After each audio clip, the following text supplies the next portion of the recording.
Assalamualaikum warahmatullahi wabarakatuh. Alhamdulillah, wassalatu wassalamu ala rasulillah, wala hawla wala quwata illa billah. Asyhadu an la ilaha illallah wahdahu la syarikalah, wa asyhadu anna muhammadan abduhu wa rasuluh. Allahumma salli wa sallim ala nabiyyina Muhammad wa ala alihi wa sahbihi wa man tabi'ahum bi ihsanin ila yaumil qiyamah. Hadirin rahimakumullah, mudah-mudahan kita selalu mensyukuri nikmat Allah yang diberikan pada kita semua, terutama nikmat iman, nikmat Islam, dan nikmat sehat walafiat. Salawat dan salam kepada junjungan kita Nabi Muhammad sallallahu alaihi wasallam, kepada keluarga, sahabat, dan pengikut Rasulullah sampai akhir zaman nanti. Hadirin rahimakumullah, Allah sudah mengingatkan kita dalam Al-Qur'anul Karim. A'udzubillahi minasyaitonirrajim. Bismillahirrahmanirrahim. Wa kadzalika ja'alna likulli nabiyyin aduwwa syayatinal insi wal jinni yuhi ba'duhum ila ba'din zukhrufal qawli ghurura. Demikianlah kami jadikan untuk setiap nabi ada musuh. Siapa musuh para nabi itu? Syayatinal insi wal jinni. Mereka adalah setan, ya, dari jenis manusia, dan setan dari jenis jin. Nah, apa pekerjaan setan ini? Yuhi ba'duhum ila ba'din zukhrufal qawli ghurura. Mereka selalu menyebarkan kata-kata yang indah, zukhrufal qaul, ghurura, dengan tujuan untuk menipu manusia. Dan itulah memang janji iblis, ya, sumpah iblis kepada Allah, bahwa iblis ini dan bala bantuannya dan lain-lain yang disebut setan ini, mereka akan berusaha menyesatkan manusia, ya, kecuali yang tidak bisa disesatkan adalah illa ibadakal mukhlasin, misalnya hambamu yang ikhlas. Yang ikhlas di sini adalah yang bertauhid, yang memegang teguh tauhidullah. Hadirin rahimakumullah, Rasulullah SAW juga pernah mengingatkan, ya, dalam sebuah hadis, suatu ketika Rasulullah menggambar garis yang lurus, ya, kemudian thumma khatta khututan an yaminihi wa an shimalihi thumma qala hadhihi subul mutafarriqah. Rasulullah menggambar garis yang lurus, kemudian dalam riwayat Imam Ahmad dikatakan, kemudian Rasulullah menggambar garis yang bercabang. Pada garis yang lurus tadi ditarik garis ke kiri dan ke kanan, ya, thumma qala hadhihi subul mutafarriqah. Ini jalan yang macam-macam, wa ala kulli sabilin minha syaitonun, kata Rasulullah, dan pada setiap jalan yang menyimpang dari siratal mustaqim ini ada setan, yad'u ilaihi, yang menyeru kepadanya. Dan belum baca ayat Al-Qur'an, wa anna hadza sirati mustaqima fattabi'uhu wa la tattabi'us subula fatafarraqa bikum an sabili. Ini peringatan Allah dan Rasulnya tentang bahwa musuh abadi kita adalah setan. Wala tatabi'u khutuwati syaitan innahu lakum aduwwum mubin. Dan pekerjaan setan yang utama adalah berusaha menyesatkan manusia. Ini hadirin sekalian, zukhrufal qauli, ya, kata-kata yang indah ini juga diceritakan dalam Al-Qur'an. Bagaimana sampai Nabiullah Adam alaihissalam bisa disesatkan oleh iblis ini. Itu kisah yang menarik kalau kita lihat. Ya, gaya iblis menyesatkan Nabi Adam itu kan sangat sopan, sangat halus. Iblis itu tidak mengatakan pada Adam, Adam, gak usah turuti itu perintah Allah, cuekin aja, kan, gak gitu, ya kan? Kalau kita lihat gaya bahasanya iblis pada Adam ini luar biasa, ya, inni lakuma laminan nasihin, aku ini sungguh teman akrabmu, ya, aku ini temanmu yang akrab, aku ini nasihun amin, aku ini penasihat yang tulus, yang terpercaya. Jadi kadangkala wajah iblis ini, ya, itu wajah yang ramah pada Islam, ya, dan ini yang masalah. Dalam sejarah kemudian banyak orang Islam itu tertipu oleh iblis bukan dengan marah. Dalam sejarah misalnya para orientalis, kaum Yahudi Nasrani dulu misalnya menyerang Al-Quran sampai abad ke-19 itu dengan wajah garang.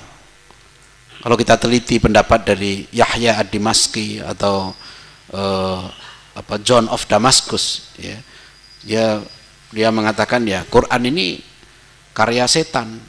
Sampai nanti Martin Luther Martin Luther itu punya karya Luther's Work, itu sudah dihimpun sekitar 55 jilid. Dan satu jilidnya sekitar 2000 halaman. Ya, itu sudah ada indeksnya karya Martin Luther. Jadi saya pernah mengecek pendapat Luther tentang Quran. Khusus ya, karena Martin Luther itu juga pendiri Kristen Protestan, itu juga memberikan kata pengantar untuk Al-Quran edisi terjemahan bahasa Jerman ya, abad ke-16 itu yang diterjemahkan oleh Theodor Bibliander. Dan Martin Luther ini dia memberi kata pengantar, dia tahu Quran, tapi dia juga mengatakan the author of the Quran is devil. Ya, penulis Quran ini setan. Ya, ada namanya tokoh ya di Toledo, ya tokoh namanya Peter the Venerable, Peter Venerabilis. Dia lahir 1 tahun sebelum perang salib. Itu juga sama. Dia menerjemahkan Al-Quran dengan timnya dalam bahasa Latin pada tahun sekitar 1147, dan itu juga menyebutkan terjemahannya itu diberi nama Confutatio Al-Qurani ya, kekacauan Al-Quran. Jadi dulu mereka menyerang Al-Quran misalnya dengan kasar, ini karya setan karena kitab yang tidak percaya kepada ketuhanan Yesus. Aneh, kok ada orang nggak percaya sama ketuhanan Yesus? Karena kita perlu sadar Al-Quran ini satu-satunya kitab suci di dunia yang mengkritisi Yahudi dan Kristen. Dari dasarnya tidak ada satupun kitab suci yang dari surat pertama itu sudah mengkritisi Yahudi dan Kristen.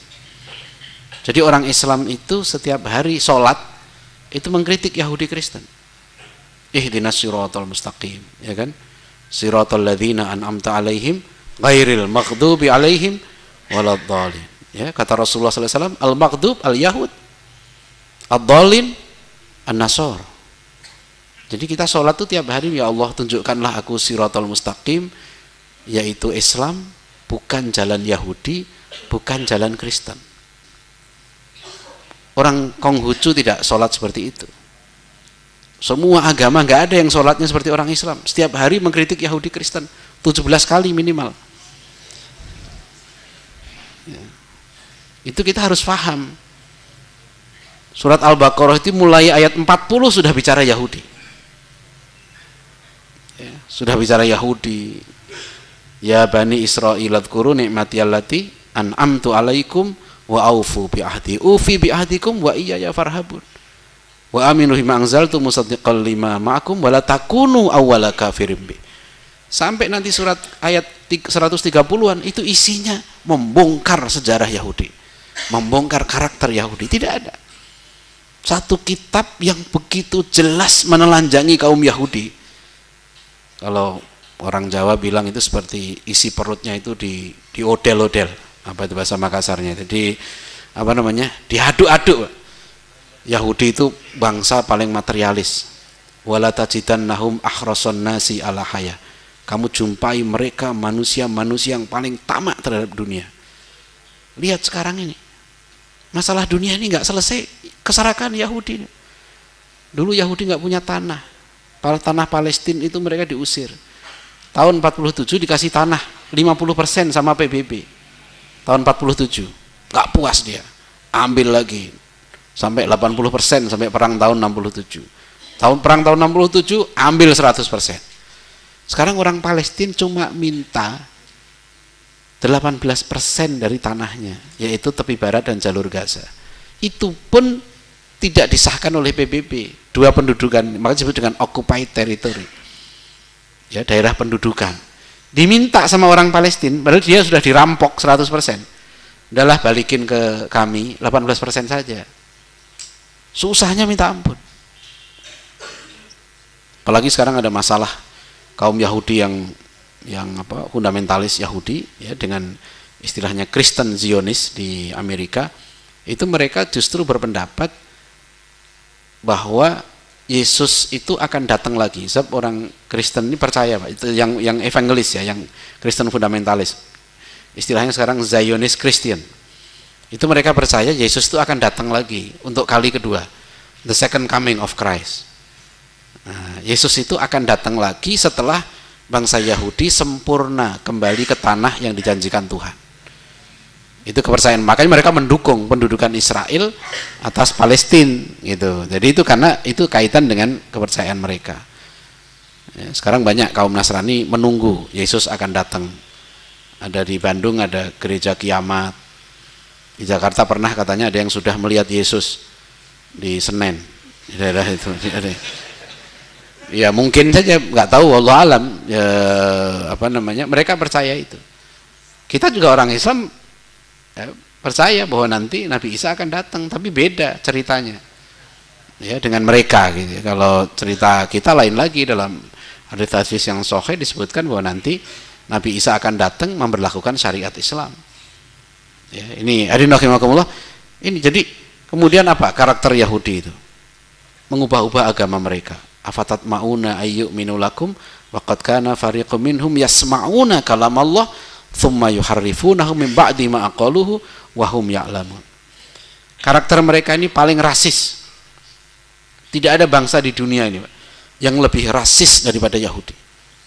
Dan Al-Qur'an sudah menyebutkan itu. Qul ya ayyuhalladzina hadu in za'amtum annakum awliya'u lillahi min dunin nas fatamannawul mauta in kuntum shadiqin. Jadi kaum Yahudi itu punya ideologi, we are the chosen people. Kami bangsa pilihan Tuhan. Nahnu awliyaullah min dunin nas. Maka mereka menolak kenabian Muhammad SAW karena bukan dari bangsanya. Mereka ini rasis. Rasis, dan rasisme Yahudi ini diakui oleh PBB. Tahun 75 Majelis Umum PBB mengeluarkan satu resolusi yang memutuskan Zionisme itu satu bentuk rasisme. Ada satu buku yang sering saya bawa biasanya kalau bicara Yahudi. Pernah tanggal 13 Mei yang lalu saya diundang TV One untuk berdebat dengan seorang Yahudi. Ternyata dia Yahudi. Saya nggak tahu semula dia Yahudi. Karena dia tanggal 14 Mei akan memperingati kemerdekaan Israel. Saya penuhi undangan itu karena saya baru tahu dalam sejarah Indonesia ada orang Indonesia merayakan kemerdekaan Israel. Nah, orang ini namanya Benyamin Ketang. Dan dia terus terang ngasih kartu nama saya. Dan sudah dia punya kelompok, dia cerita ke saya, punya kelompok namanya Indonesia Israel Public Affairs Committee. Jadi kalau di Amerika ada AIPAC, Amerika Israel Public Affairs Committee, itu lobby Yahudi yang paling kuat. Dan si Benyamin Ketang ini ngasih kartu nama saya. Bisa dilihat dia punya website juga ya, IIPAC, Indonesia Israel Public Affairs Committee. Nah, dia katakan sudah berdiri 28 provinsi dan akan ikut menentukan nanti pemilihan presiden yang akan datang. Ini menurut dia lah ya, saya soal percaya atau tidak. Tapi dia tapi terbuka, dia pakai jaket Israel ya, ketika di TV One minta itu dilepas jaketnya, dia nggak mau. Jadi saya semula nggak tahu kalau ini dia sudah Yahudi. Ya, sebelumnya dia aktivis mahasiswa Islam di Jawa Timur. Kemudian dia ikut pada satu tokoh yang dia kagumi, ya, yang pro Israel. Kemudian dia kuliah di Hebrew University, ngambil master, dan kemudian dia satu keluarga masuk Yahudi. Ya, dan terang-terangan, terbuka mengatakan saya Yahudi dan saya mendukung Israel. Itu baru saya jumpai manusia dalam sejarah Indonesia, baru satu ini. Ya. Ini hadirin rahimakumullah. Padahal saya bilang bagaimana orang Yahudi ini rasis.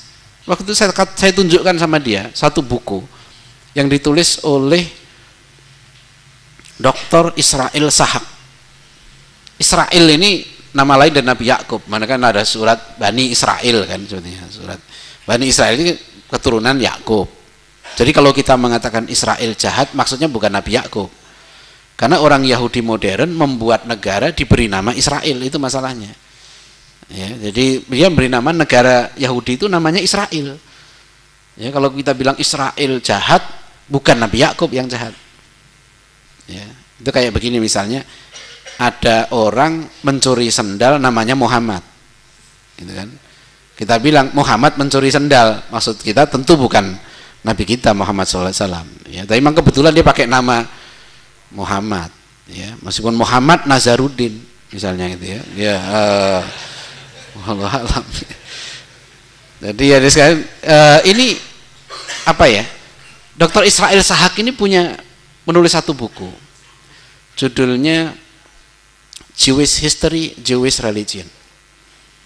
Ya, sejarah Yahudi dan agama Yahudi. Nah, yang menarik dalam buku ini dia membongkar rasisme kaumnya sendiri itu. Ya, makanya Dr. Israel Sahak ini dalam bukunya dia menceritakan kenapa dia tulis buku itu. Dr. Israel Sahak ini seorang ahli biokimia. Dia profesor biokimia di Hebrew University. Ya, saya pernah menulis artikel, saya beri judul Yahudi nyeleneh. Biasanya Yahudi itu tengik biasanya, tapi dalam sejarah ada saja Yahudi yang nyeleneh. Dia keluar dari jalur yang lazim, jadi baik, ya kan? Di masa Rasulullah ada Abdullah bin Salam, ada Mukhairik, kan gitu. Di awal abad 20 ini kita kenal Muhammad Asad, seorang Yahudi juga masuk Islam. Kita kenal namanya Maryam Jamilah, ya, bukan Mulan Jamilah. Itu Maryam Jamilah, itu seorang Yahudi masuk Islam dan menjadi cendekiawan Muslim yang hebat, ya, kemudian pindah ke Pakistan. Buku-bukunya banyak yang bagus. Nah, ini Dr. Sahak ini dia tidak masuk Islam, tapi dia punya kebiasaan yang lain daripada Yahudi yang lain, yaitu dia berani membongkar kejahatan-kejahatan kaumnya. Nah, dalam buku dia ini dia menulis karena waktu itu dia berkunjung ke kota Yerusalem. Di kota Yerusalem dia ketemu kasus ada seorang bukan Yahudi yang dalam keadaan kritis memerlukan pertolongan ambulan. Akhirnya dia pinjam telepon sama orang Yahudi untuk memanggil ambulan. Nah, di luar dugaan dia, si Yahudi ini menolak, ya, karena korban itu bukan Yahudi. Akhirnya orang ini meninggal. Ya, Dr. Islam kasus ini ke Dewan Ulamanya Yahudi. Dalam Al-Quran juga ada ulama'u Bani Israel. Kita di Yerusalem itu ada namanya The Rabbinical Court of Jerusalem. Jadi Rabbai Yahudi, semacam majelis ulamanya Yahudi itu di Yerusalem. Kemudian diadukanlah kasus ini. Mereka bersidang apakah tindakan orang Yahudi tadi yang tidak memberi pertolongan, ya, kepada orang yang bukan Yahudi sampai akhirnya dia meninggal, itu bisa dibenarkan menurut ajaran agama Yahudi. Nah, hasilnya apa? Setelah mereka bersidang, mereka memutuskan bahwa tindakan orang Yahudi yang tidak mau menolong orang yang bukan Yahudi itu dikatakan sebagai tindakan yang soleh, a pious act. Nah, Profesor Sahak ini marah dengan keputusan itu, kemudian dia teliti, kelihatannya dia Yahudi sekuler. Ya, kemudian dia teliti, kemudian muncul bukunya ini, Jewish History, Jewish Religion. Bisa kita download di internet juga. Buku Dr. Israel Sahak ini. Nah, disitulah dia katakan bahwa memang Yahudi ini sangat rasis, ya, termasuk ajaran boleh membunuh bangsa lain. Bahkan di situ dituliskan kalau ada orang bukan Yahudi, ya, kecepur sumur, itu Yahudi tidak boleh menolong. Kalau ada orang bukan Yahudi tenggelam di laut, tidak boleh ditolong. Nah, ini buku dari Dr. Israel Sahak gitu, yang jadi Al-Quran sudah menyebutkan wala tajidannahum ahrasun nasi ala haya. Oleh karena itu sekalian, wajar kemudian bisa kita fahami, ya, kalau Yahudi dan Nasrani ini memang tidak pernah ridho, walang tardo angkal Yahudu walan nasoro hatta tetapi amilatahum, karena memang Al-Quran ini datang belakangan. Al-Quran ini kan Islam ini, ya, itu kan agama yang datang belakangan, seperti adik yang kemudian tahu kejahatan-kejahatan kakaknya, kesalahan-kesalahan kakaknya dibongkar. Nah, Yahudi Nasrani datangnya duluan, dia nggak bisa balik, kan? Kitabnya nggak bisa ngeritik Islam, dia udah ada duluan, ya kan? Nggak bisa dulu. Nah, Islam datangnya belakangan, itu masalahnya. Makanya selama ada Al-Quran seperti ini, mereka nggak nyaman. Sepanjang sejarah dilakukanlah usaha untuk kemudian menyerang Islam, menyerang Al-Quran, menyerang Nabi Muhammad SAW. Mereka selalu mengatakan bahwa Nabi Muhammad itu penipu. Itu karena kalau ada bahkan seorang Nasrani misalnya, dia taruhlah dalam tanda kutip dia ramah sama Islam, dia baik sama Islam, tapi kalau sudah menyangkut Nabi Muhammad, pasti dia berpendapat Nabi Muhammad itu penipu, mengaku-ngaku Nabi, kan gitu. Di kampus saya di Istek itu pernah ada dosen dari Jerman, Profesor Hans Daiber. Dia ramah. Tapi kalau dia bicara tentang Al-Quran, dia selalu mengatakan Muhammad wrote the Quran. Muhammad menulis dalam Quran. Ya, Profesor Alatas dengar ini, kemudian diajak dialog Profesor Daiber ini. Ya, ditanya Profesor Daiber, ya, give me a proof that Muhammad wrote the Quran. Prof Daiber, Anda punya bukti nggak Muhammad itu menulis Quran? Adakah orang sekitarnya yang pernah melaporkan bahwa Quran ini dikarang oleh Muhammad? Seperti orang Yahudi Nasrani, seperti misalnya buku yang terkenal ya, yang masih dijadikan rujukan sekarang ini, ditulis oleh Dr. Abraham Geiger, seorang Yahudi. Dia menulis buku bahasa Inggrisnya, dia nulis buku dalam bahasa Jerman. Dalam bahasa Inggris terjemahkan menjadi What did Muhammad borrow from Judaism? Apa yang Muhammad pinjam dari Yahudi? Ya, dan buku ini yang masih banyak dikaji sekarang ini. Dr. Abraham Geiger ini salah satu tokoh Yahudi liberal. Ya, jadi Yahudi liberal ini sudah bermasalah dari dulu, terutama untuk agama Yahudi. Ya, nanti Yahudi liberal ini menjadi masalah bagi agama Yahudi, sama kayak Kristen liberal menjadi masalah bagi agama Kristen. Gitu. Hindu liberal menjadi masalah bagi agama Hindu. Jadi kalau ada Islam liberal, dia menjadi masalah dari Islam. Memang begitu. Ya. Saya kalau ketemu sama dialog antar agama, kalau ketemu sama orang Kristen liberal, itu lebih enak daripada ketemu Islam liberal. Karena orang Kristen liberal itu anti kristenisasi, Pak. Dia nggak setuju dengan kristenisasi. Makanya orang Kristen liberal kerjaannya ngeritik Kristen. Gitu. Kenapa orang Kristen suka mendukung Islam liberal? Dia udah tahu orang Islam liberal kerjaannya ngeritik Islam. Gitu. Itu sudah apa ya? Sudah istilahnya itu mahiyahnya sudah begitu. Ya, jadi sudah realitanya begitu. Kita bisa lihat. Ya. Kerjaan Islam liberal itu lihat aja, kalau penelitian mereka ya, peneliti kerjaannya dampak syariat Islam ini, gitu kan, dampak jilbab ini. Jadi dia kerjaannya pokoknya gimana orang Islam itu nggak taat sama agamanya. Nah, gitu. Nah, sama kayak Yahudi liberal juga begitu. Ya, itu bikin jengkel Yahudi. Tahun lalu saya ke Manchester, saya masuk ke satu sinagog Yahudi. Orang Yahudi, saya mau ngetes saja orang Yahudi ini, tapi sinagog itu sudah jadi museum, jadi nggak jadi tempat wisata, kita bayar masuk. Saya sudah pernah tes orang Yahudi. Yahudi itu nggak tahu nama Tuhannya, nggak tahu. Sampai sekarang orang Yahudi itu nggak pernah bisa menyebut nama Tuhannya. Nah, makanya orang Barat nggak punya nama Tuhan, ikut Yahudi. Sebab dalam tradisi Yahudi, God's name is never articulated. Nama Tuhan tidak pernah diucapkan. Karena Yahudi itu ada larangan, Pak. Ten Commandments yang ketiga itu jangan menyebut nama Tuhanmu sembarangan. Kemudian dalam kitab mereka nama Tuhan itu huruf mati semua. YHWH. Karena huruf mati, nggak ada vokalnya, nggak bisa. Nggak bisa dibaca kan? Yang bagian kitab lain, Hebrew Bible, itu perjanjian lamanya orang Kristen itu Hebrew Bible. Itu mereka bisa spekulasi. Tapi ketika masuk nama Tuhan, oh ada larangan Tuhan. Jangan menyebut nama Tuhanmu sembarangan.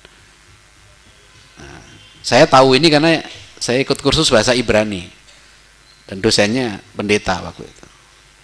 Itu saya masih ingat di Sekolah Tinggi Teologi Jakarta, saya pernah ambil kursus bahasa Ibrani. Saya baru tahu, dikasih tahu bahwa oh ternyata orang Yahudi itu nggak pernah menyebut nama Tuhan, dan itu misteri terbesar dalam agama Yahudi, itu menyebut nama Tuhan. Jadi orang Yahudi itu nggak tahu Tuhannya punya nama nggak. Mereka sebut kalau YHWH itu Adonai. Adonai artinya Tuhan, God, Lord. Ya, jadi makanya mereka sebut, oh Tuhanku. Ya siapa Tuhanmu? Ya, itu masalahnya. Dan ini kita bersyukur ini sekalian. Satu-satunya agama yang nama Tuhannya tidak bermasalah, menurut saya Islam. Orang Islam itu sudah 1400 tahun, nama Tuhannya tidak berubah, Allah. Kita kemana saja pergi ketemu orang Islam, Tuhannya Allah. Ya. Orang Nasrani sekarang bermasalah karena di Indonesia sekarang muncul sekte-sekte yang menolak menggunakan kata Allah. Di Indonesia ini perdebatan itu. Uniknya di negeri kita, di pembukaan Undang-Undang Dasar 45, nama Tuhan yang resmi diakui oleh Undang-Undang Dasar itu Allah. Atas berkat rahmat Allah yang Maha Kuasa. Allah itu Tuhan resmi orang Islam, ada dalam Quran. Satu-satunya kitab suci yang Tuhannya namanya Allah ya cuma Islam. Jadi yang resmi, yang lain tidak resmi. Ya, itu. Kalau ada agama lain pakai kata Allah gimana? Dia pinjem, ya kan? Kalau pinjem kan harus dibalikin. Dia pinjem dari orang Islam, dan itu bukan saya yang ngomong. Sekarang ini muncul banyak sekte Kristen di Indonesia yang menolak menggunakan kata Allah. Bahkan mereka menerbitkan Bible sendiri. Saya udah punya Bible-nya. Bible itu nggak ada lagi kata Allah. Mereka mengajak orang-orang Kristen yang lain, tinggalkanlah kata Allah. Kalau di Malaysia dilarang. Bible Indonesia ini tidak boleh masuk ke Malaysia karena ada kata Allahnya. Karena tidak boleh di sana orang non-Muslim menggunakan istilah-istilah Islam tidak pada tempatnya. Ya, misalnya kalau orang satu agama menggunakan tempat ibadah digunakan nama masjid, nggak boleh. Itu istilah Islam. Ya, di catatan saya pernah saya tulis, misalnya orang Hindu Bali ya, marah sekali pada orang Kristen karena nama Tuhannya diambil oleh orang Kristen. Orang Kristen di Bali itu menyebut Tuhannya Sang Hyang Yesus. Orang Kristen kan gitu, di Barat nggak ada nama Tuhan, God atau Lord. Di Timur Tengah dia pakai Allah. Di Indonesia sejak abad ke-16 mereka pakai Allah. Karena ngikuti, ya itu tujuan untuk misi. Ya, sekarang muncul perbedaan pendapat di situ. Nah kita orang Muslim ini harus bersyukur. Qul innani anallah la ilaha illa ana fa'budni wa aqimis sholata li dzikri. Ya, makanya kita tidak sependapat misalnya dengan seorang cendekiawan yang sudah meninggal yang terkenal, dia menerjemahkan la ilaha illallah dengan tidak ada Tuhan kecuali Tuhan itu. Itu di ensiklopedia yang ditulis ya. Itu dulu tidak ada Tuhan dengan T kecil kecuali Tuhan dengan T besar. Karena menurut dia Allah itu bukan nama Tuhan. Ini pendapat ini menurut saya keliru. Ya, karena Allah itu nama, maka nama tidak boleh diterjemahkan. Ya. Bush itu artinya semak. Tapi kalau Presiden Amerika Bush, tidak boleh kita terjemahkan Presiden semak, nggak boleh. Ya.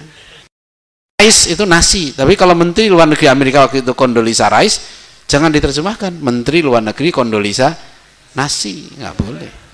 Itu nama. Muhammad itu nama, itu ismul alam. Ya. Tidak boleh orang syahadat saya bersaksi yang terpuji itu utusan Allah, nggak boleh. Ya, jadi itu susilo itu artinya dasar yang bagus. Ya. Meskipun itu bahasa Jawa, nggak boleh kita terjemahkan. Presiden dasar yang bagus, nggak boleh. Ya presiden susilo, gitu. Nama nggak boleh diterjemahkan, ya kan. Jadi makanya kita orang Muslim tidak menerjemahkan kata Allah, Pak. Dimanapun, dan kita menyebut Tuhan kita karena wahyu, bukan karena budaya. Budaya boleh berganti, tapi Tuhan kita tetap. Nah ini salah satu rasa syukur yang kita punyai. Kita ini memeluk agama wahyu. Saya sering ditanya di berbagai forum, kok orang Islam ini banyak sekali ya bedanya? Sering sekali. Jadi banyak orang Islam ini bingung lihat, kok ada kelompok ini, ada Wahdah, ada NU, ada Muhammadiyah, ada Persis, ada ini. Ya, kok Islam itu banyak sekali? Nah ini saya bilang Anda salah menggunakan kacamata. Jadi orang itu kalau sudah salah ini kacau. Bukan, perbedaan itu dari dulu sudah ada. Dia melihat Islam dari yang banyak, bukan dari yang satu. Nah itu masalahnya. Islam ini agama satu, dan Islam satu-satunya agama yang masih satu, dan tetap akan satu sampai kiamat. Yang tidak itu sesat. Nah gitu. Jadi Islam itu satu. Yang di luar Islam kafir, kan gitu. Jadi enak ya, sebab orang-orang liberal menggugat di Mahkamah Konstitusi. Kan di dalam Undang-Undang Nomor 1 PNPS tahun 65 itu ada ungkapan begini, satu aliran itu disebut sesat atau menodai agama jika aliran itu ya membuat tafsiran-tafsiran yang menyimpang dari ajaran-ajaran pokok dari agama yang bersangkutan. Kayak Ahmadiyah dibilang sesat. Kenapa? Dia menafsirkan ajaran-ajaran Islam yang pokok, seperti Nabi terakhir Nabi Muhammad SAW. Lia Eden dibilang sesat karena dia mengaku nabi, bahkan mengaku Jibril. Ya, belakangan dia bilang aku malaikat Jibril. Nah, itu dulu di surat sebelumnya dia mengatakan baru pacaran dengan Jibril.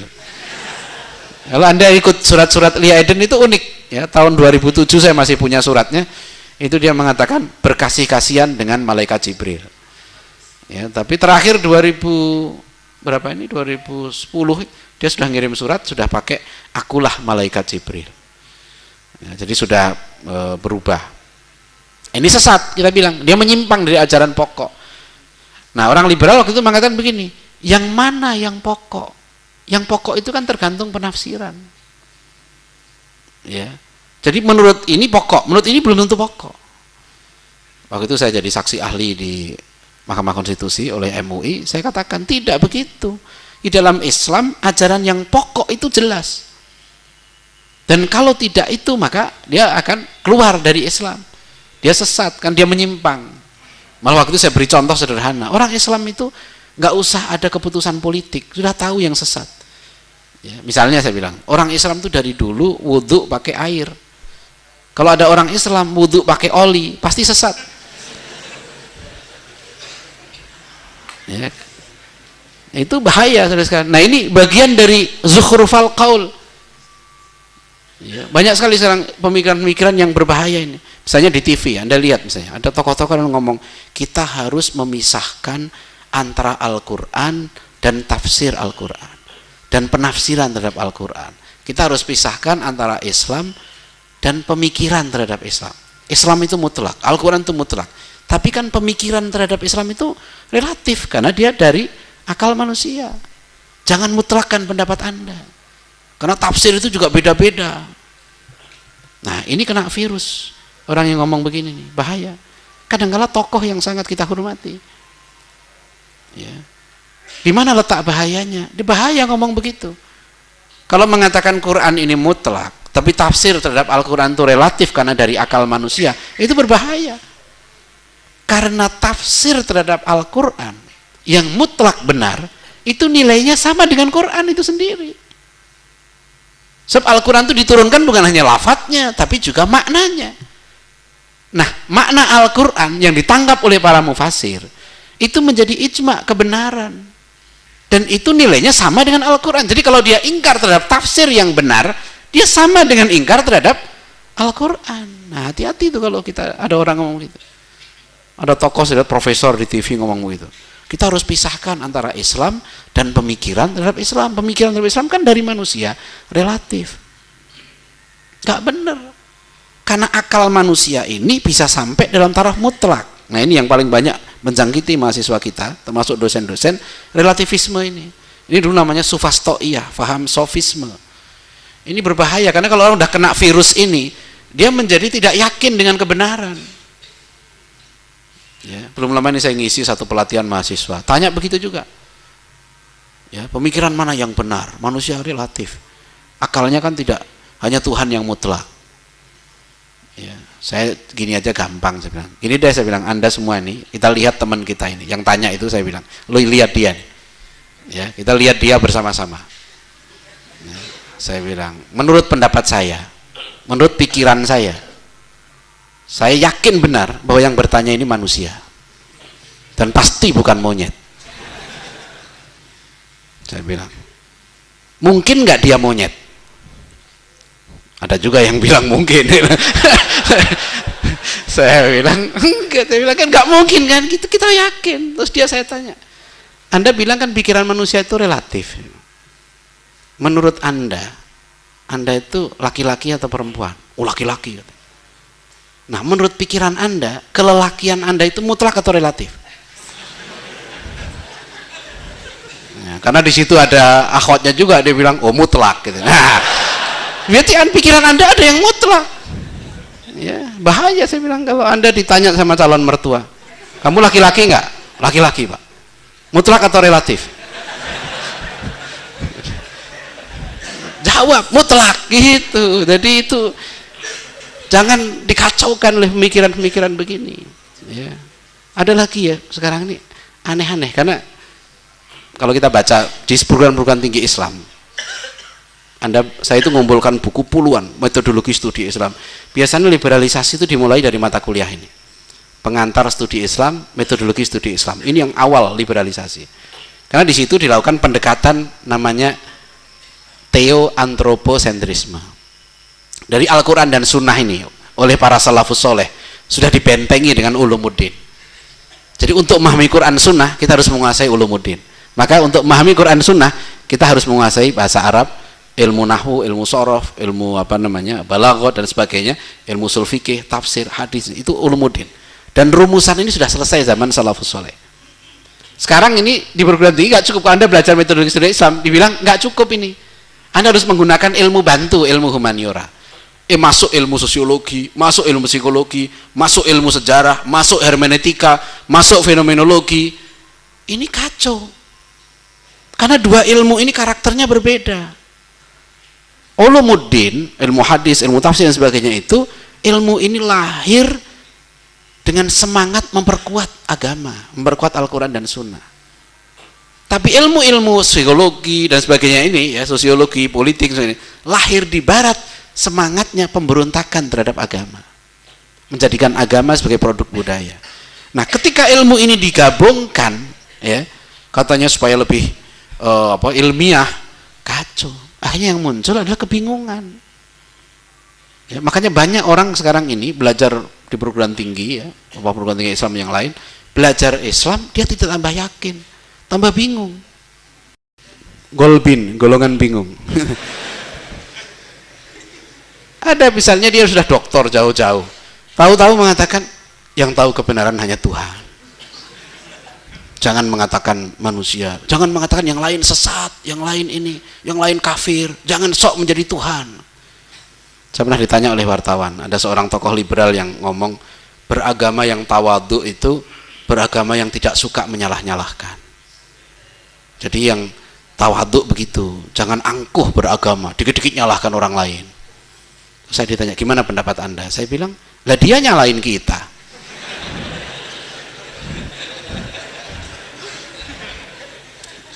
Kalau dia tawadhu, diem, jangan ngomong. Kok enak dia nyalain kita, kita nggak boleh nyalain, gimana? Kan logikanya itu seenaknya sendiri, ya kan? Jangan nyalahkan yang lain, lu dia nyalahkan kita. Ini sebetulnya muncul paradoks dalam itu. Tapi kalau orang mengatakan hanya Tuhan yang tahu kebenaran, itu bahaya. Bahaya. Pertama dia menghina Tuhan. Berarti Tuhan, Allah itu menurunkan kitabnya nggak bisa difahami oleh manusia. Al-haqqu min rabbika. Kebenaran itu dari Allah. Dan kamu jangan termasuk orang yang mumtarin, jangan termasuk orang yang ragu. Artinya kebenaran dari Allah itu sudah diturunkan pada nabinya, disampaikan ke umat manusia supaya kita jangan ragu dengan kebenaran dari Allah. Makanya tugas nabi itu menyampaikan kebenaran. Kemudian dia katakan yang tahu kebenaran hanya Tuhan. Itu berarti dia menghina Tuhan. Yang kedua dia menghina Nabi, karena berarti dia mengatakan Nabi tidak tahu kebenaran. Kalau dia mengatakan yang tahu kebenaran hanya Tuhan, Nabi bukan Tuhan, berarti Nabi Muhammad nggak tahu kebenaran, ya. Kalau dia juga mengatakan yang tahu kebenaran hanya Tuhan, berarti dia pun tidak tahu. Wong dia juga manusia kan gitu kan. Ya, makanya kalau ada orang ngomong begitu bilang aja yang tahu kebenarannya Tuhan. Berarti Bapak juga nggak tahu, Pak. Kalau nggak tahu jangan ngomong.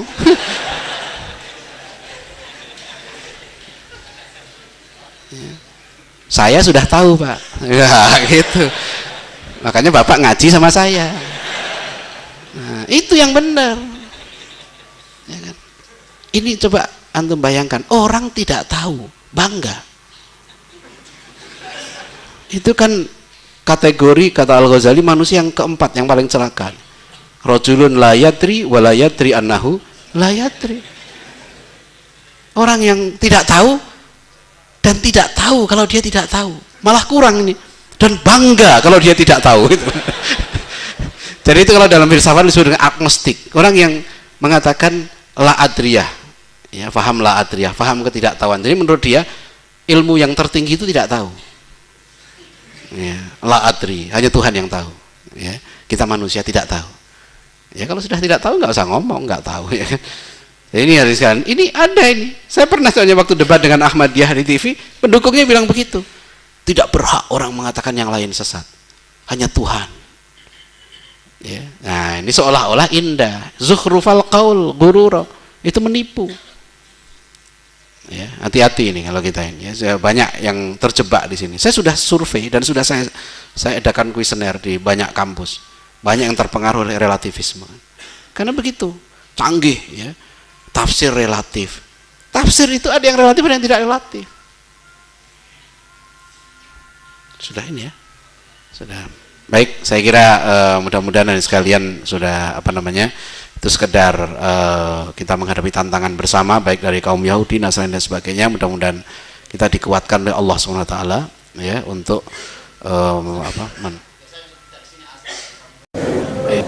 saya sedikit ya tentang relativisme, karena relativisme ini sekarang sudah digunakan untuk mendekonstruksi yang merusak pemikiran kita terhadap Al-Quran. Misalnya belum lama ini terbit satu buku diterbitkan oleh Gramedia tahun 2008, judulnya Metodologi Studi Al-Quran. Ini ditulis oleh 3 tokoh liberal dan diberi kata pujian oleh 2 orang profesor.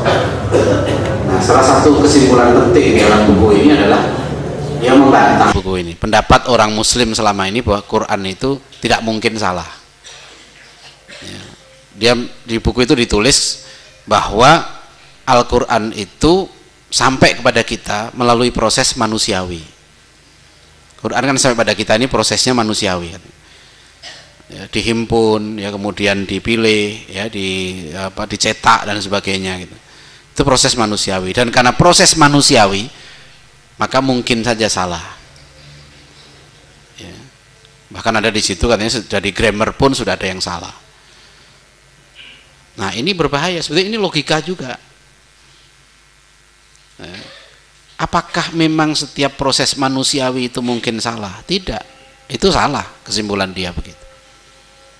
Ya. Jadi kita harus tahu menjawab berpikir yang salah ini.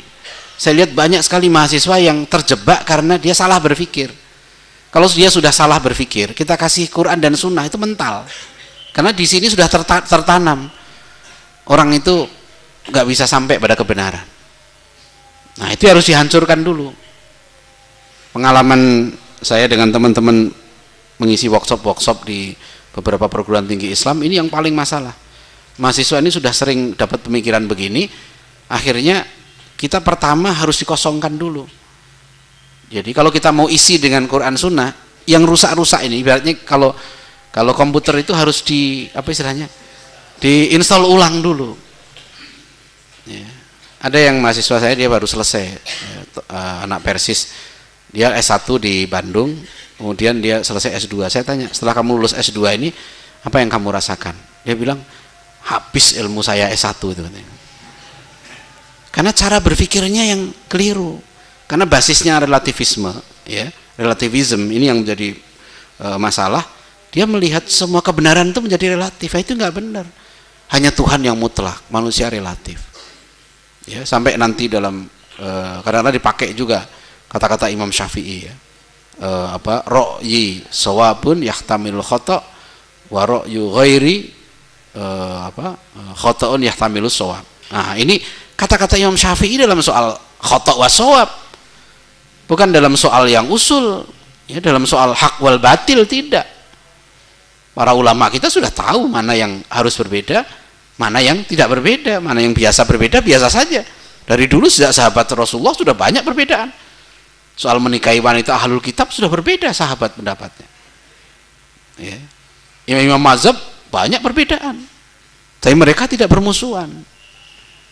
Jadi mana yang, tapi sekarang ini yang dia sudah menyentuh hal yang paling dasar. Jadi ada sekalian, kita ini akal manusia ini bisa sampai pada kebenaran yang mutlak. Contoh sederhana begini, karena ada kebenaran yang dasarnya itu akal. Dan ini terkait dengan wahyu. Contoh misalnya, di dalam Al-Quran diharamkan khinzir. Di Quran nggak ada ciri-ciri khinzir, itu tidak ada. Khinzir itu kakinya berapa, punya ekor atau tidak, telinganya bagaimana, Kenapa sekarang umat Islam sepakat semuanya khinzir itu babi? Tidak mungkin keliru dengan kambing. Jadi kalau ada orang mengatakan, saya yakin kok khinzir itu haram, tapi mana binatang khinzir? Itu kan pendapat manusia. Wong Quran Sunnah nggak ada yang menjelaskan ciri-ciri khinzir. Kok kita tahu kemudian ini khinzir, ini ayam, ini monyet, ini babi? Mana itu? Yang ada memang klasifikasi dalam Quran Sunnah? Nggak ada. Tapi tidak berubah sepanjang zaman bahwa khinzir ya ini babi. Mau babi hutan, mau babi, karena kalau di Bible di Bible Indonesia diubah-ubah, dulunya babi kemudian jadi babi hutan. Ya mau babi hutan, babi nyepet, babi apa tetap babi. Jadi ini khinzir itu kita sepakati. Ada surat Al-Baqarah. Baqarah itu sapi. Tidak mungkin berubah jadi monyet. Ini juga menunjukkan evolusi spesies itu tidak berlaku. Ya, saya yakin setelah saya kemarin ke Inggris tuh ngelihat, saya masuk ke kampusnya Darwin, Edinburgh University. Kemudian lihat di Museum Science di Inggris itu ada museum London, itu ada pamer banyak koleksi mumi. Dan banyak mumi itu udah ribuan tahun. Sama manusia. Dulu manusia itu ya manusia, nggak mungkin manusia itu dari monyet. Ya, saya bercanda, saya katakan yang berasal dari monyet itu ya cuma Darwin itu. Gitu. Ya kita ini memang dari manusia, jangan dari monyet. Ini salah, buku sejarah asal usul manusia yang diceritakan asal usul tulang belulang. Lihat dalam buku sejarah SMP SMA kan ada asal usul manusia Indonesia. Itu yang dibicarakan sejarah tulang. Fosil-fosil kan diteliti. Saya bilang ini bukan sejarah manusia, ini sejarah tulang manusia. Mau yang diteliti cuma tulang, iya kan? Jadi orang barat itu mengartikan manusia dengan sejarah tulang, kan salah. Kalau kita orang muslim belajar sejarah, maka yang harus kita teliti sejarah ruh. Dan sejarah ruh itu hanya ada di Quran. Ketika kita menghadap Allah di alam arwah dulu, ya kan? Kita disuruh berjanji, tanya oleh Allah, alastu birabbikum? Qalu bala syahid. Nah, itulah sejarah penting dalam kehidupan manusia. Supaya kita di dunia ingat lagi bahwa Tuhan kita Allah. Dulu kita pernah berjanji. Qalu bala syahidna. Nah, ini ada. Jadi sekarang ini akal manusia ini dikaruniai Allah sama. Ya, saya tertarik membaca kitabnya Nuruddin Ar-Raniri. Judulnya Durrul Faraid fi Bakhtil Aqaid. Nuruddin Ar-Raniri itu meninggal 1685, abad ke-17. Sudah mengkritik faham sofisme ini, Swasto'iyah. Karena katanya kebenaran itu bukan tergantung pada bendanya yang diteliti, tapi tergantung pada pikirannya. Jadi kalau orang beda, dia akan menyimpulkan berbeda. Al-Quran itu tafsirnya tergantung yang menafsirkan. Nah, itu nggak benar. Siapapun yang menafsirkan Quran, satu ayat, dia kalau ayat itu qat'iyat, dia akan sama. Tidak ada perbedaan. Sekarang bahkan lebih bahaya lagi, dikembangkan teori penafsiran itu terpengaruh oleh gender. Ya, Aminah Wadud menulis buku Quran menurut perempuan. Jadi kalau yang menafsirkan itu laki-laki, maka tafsirnya akan memihak laki-laki. Kalau yang menafsirkan itu perempuan, tafsirnya akan memihak perempuan. Nah, selama ini karena para mufassir, fuqaha itu sebagian besar laki-laki, maka lahir hukum-hukum yang berpihak pada laki-laki. Dan ini kan bodoh pendapat begini. Kenapa? Karena Aisyah radhiyallahu anha ahli fikih yang hebat. Pendapat beliau dengan sahabat laki-laki tidak beda. Iya kan? Kalau dikatakan karena dia perempuan, kemudian memihak perempuan, tidak. Para ulama kita menafsirkan dengan akal, ya, bukan dengan yang lain. Hadirin rahimakumullah, ini penting untuk kita dudukkan karena akal ini kita dikaruniai Allah dengan akal. Makanya kalau ada orang mengatakan begini, kita menerima Isra Mi'raj dengan iman, bukan dengan akal. Menurut saya keliru. Yang lebih tepat adalah kita mengatakan kita juga menerima kebenaran Isra Mi'raj dengan akal juga. Karena Isra Mi'raj itu masuk akalnya Abu Bakar As-Siddiq, tidak masuk akalnya Abu Jahal. Sama-sama pakai akal kan? Ya kan, Abu Bakar As-Siddiq menerima berita Isra Mi'raj dengan akal juga.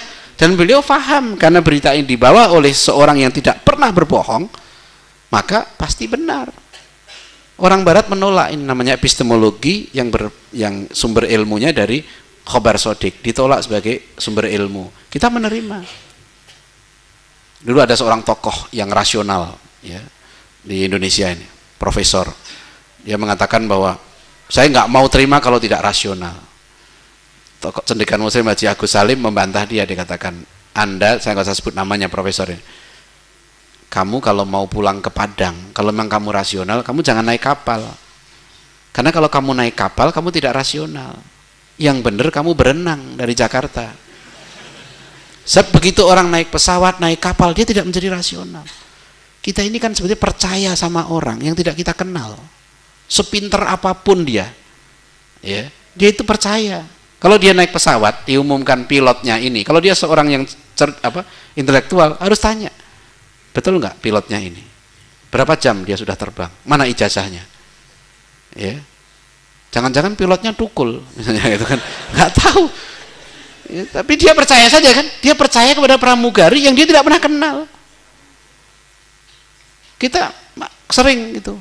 Kalau orang mau rasional, nggak ada yang jadi sarjana.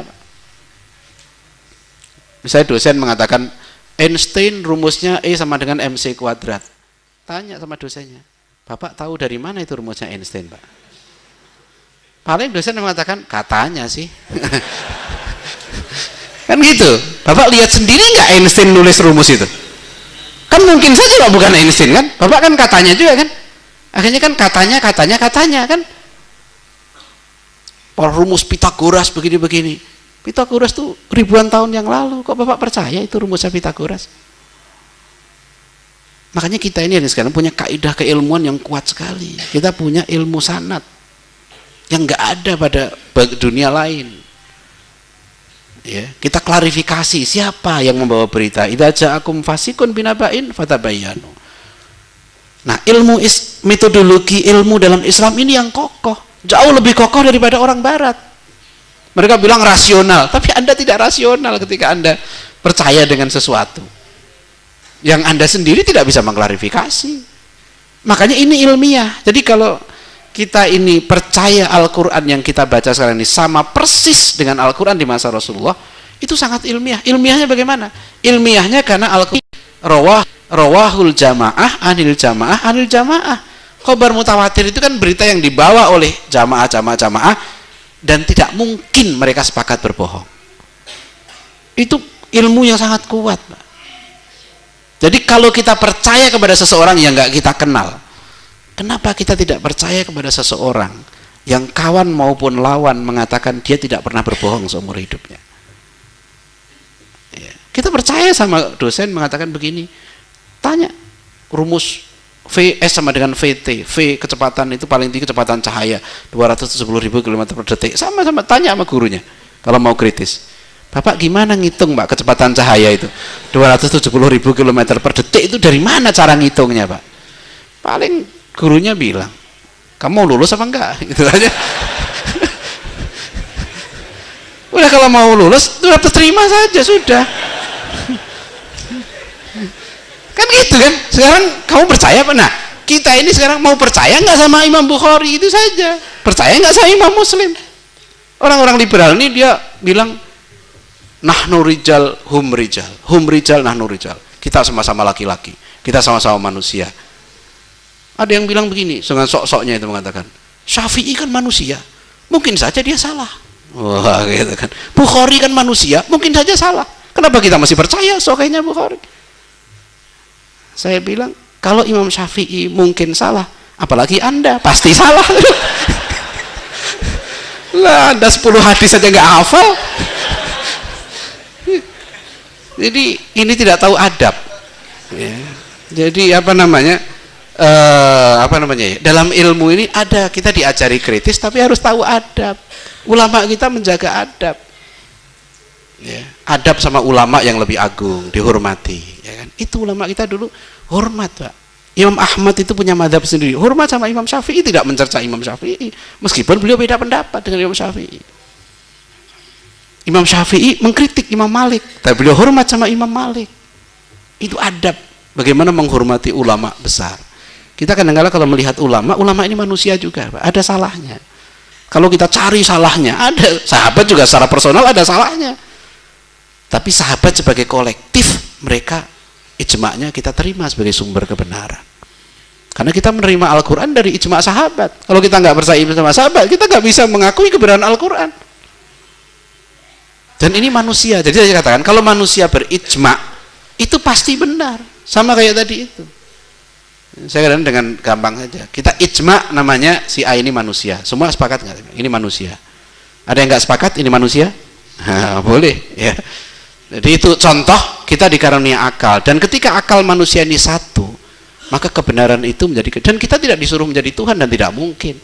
Hanya Tuhan yang tahu kebenaran. Kebenaran Allah itu bukan wilayah kita. Pernah saya ditanya begini, tidak mungkin Quran itu kalamullah. Ya. Karena Allah kan nggak bicara dalam bahasa Arab, sedangkan Quran bahasa Arab. So, itu di Madura itu, saya bilang begini, gampang sajalah. Kalau Anda tidak percaya Quran ini kalamullah, itu sama dengan Anda mengatakan Nabi Muhammad itu pendusta.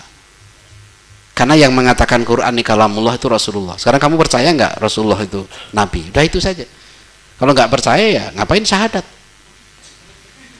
Kita juga tidak tahu Quran ini kalamullah atau bukan, kalau bukan Rasulullah yang mengatakan Quran ini kalamullah, itu saja. Soal loh, bahasa Tuhan bahasa apa? Oh, itu kurang ajar. Ya, ada pertanyaan yang kurang ajar, Pak. Kalau kita kan harus kritis. Saya bilang, Anda pun tidak mungkin bertanya sama orang tua Anda. Saya jamin, saya bayar. Anda berani tanya sama orang tua Anda, sesopan-sopannya. Ya, maaf Pak, apa buktinya saya anak Bapak? Nah, siapa yang berani? Ya. Kan boleh bertanya. Ini sombong menanya Tuhan bahasanya apa? Ada yang bertanya Tuhan agamanya apa? Nah, itu kurang ajar. Ya. Dia nanya sama bapaknya aja nggak berani, ya kan? Jadi kita punya adab gitu. Bertanya pun ada adab. Adab pada Allah. Nggak berani nanya itu. Coba kalau suruh berani. Ya, saya sudah kuliah Pak, ya, sudah ngaji, apa dalilnya, buktinya saya ini anak Bapak. Kok wajah kita beda Pak? Ya kan, bertanya apa bukti yang meyakinkan, ya. Lihat ma'inna qalbi. Bukan saya nggak percaya Bapak itu Bapak saya Pak, supaya untuk menenangkan saya Pak. Jadi kita harus tahu diri, ya. Jadi kita ini hamba Allah, kita ini ikut Rasulullah, bukan ini ilmiah sekali. Dasar-dasar berpikir sebagai seorang muslim, sehingga kita beriman pada Rasulullah ini sumbernya kuat. Muhammad Nabi itu siapa yang mengingkari? Kawan maupun lawan mengakui manusia yang satu ini tidak pernah berbohong seumur hidupnya. Bagaimana kemudian kita percaya sama orang lain yang nggak jelas? Sekarang kita nggak percaya pada seorang manusia yang tidak pernah berbohong. Itulah Abu Bakar As-Siddiq. Akal Abu Bakar As-Siddiq menerima itu, bahwa berita Isra Mi'raj itu dari Rasulullah pasti benar. Udah itu saja. Ya, beliau utusan Allah, buktinya ini. Jelas, karena namanya utusan Allah, kita yakin dengan bukti-bukti mukjizat yang dimiliki. Saya kira demikian ya, hadirin sekalian, mudah-mudahan bermanfaat ya. Terima kasih dan mohon maaf kalau ada kekurangan dan khilafan. Wassalamualaikum warahmatullahi wabarakatuh.